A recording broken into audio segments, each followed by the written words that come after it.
8-3 win for the West Virginia Black Bears at Falcon Park in game 1 of the series. Not exactly what we were expecting tonight, but we did say the offense has been slow for the Doubledays, and that seemed to continue tonight. It certainly did. They didn't get any runs until the bottom of the 9th inning when they were trying to make a massive comeback. Already down 8-0. They scratched 3 across. Good resiliency again. This team never quits. Rocket says it all the time to me. He says, JD, you show up every day at the park. These guys show up every day, and we never see them quit. Day in, day out, they're going to come back. They're going to fight till the very bitter end.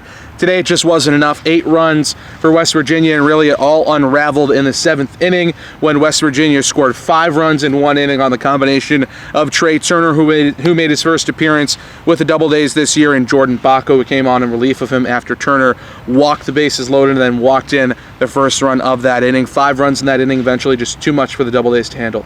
We saw Gomez on the mound to start, and we kind of predicted he would have a good game. He said, I'm ready to win. They didn't get the win, but he played well. He threw for 5 innings, struck out 4, had 1 run, 1 walk. So he had a good game, personally. This is the perfect example of why the win-loss statistic in baseball does not matter. He gave up 1 unearned run that came in to score because somebody reached on an error. He was absolutely fantastic today.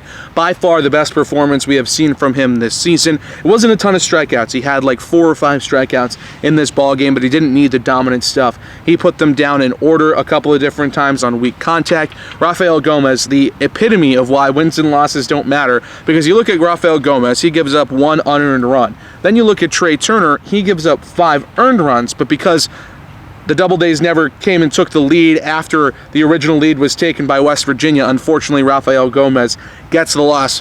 For you folks out there that think wins and losses matter, today is the reason that you should not believe in that. It does not matter. The win-loss statistic doesn't matter. Rafael Gomez picks out the loss, but he was very impressive today. Let's talk about Turner's game a little bit. He got assigned down from Hagerstown yesterday.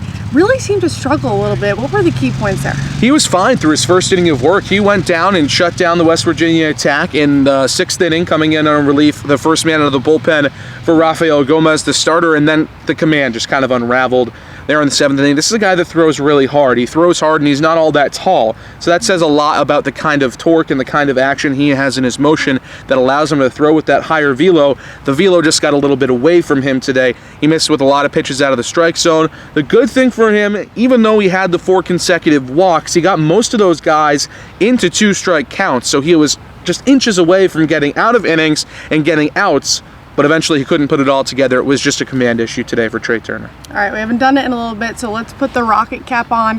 What is he saying in there to these guys? Let's just get ourselves out of a hole right now. Right now, the Doubledays are now 5 games below 500, which matches their low water mark on the year from when they started 0-5. It's just a matter of, let's flush this from our system. It was a tough loss, but we came back. Let's focus on the positives. Focus on Rafael Gomez's start. Focus on the fact that you scored 3 runs in the bottom of the 9th. Don't focus on the fact that you gave up the 5 in the 7th. Focus on the positives. Move forward. You still got 2 games against a really good West Virginia team that you have to focus on the next couple of days. Chance to turn things around tomorrow. First pitch set for 5 p.m.? 4 o'clock. 4 o'clock. 4 p.m. tomorrow. Game 2 of the series against the West Virginia Black Bears. Thanks for watching our Auburn Doubledays post-game show brought to you by Cayuga Community College. JD Rachi, Claudia Balafato. Have a good night, guys.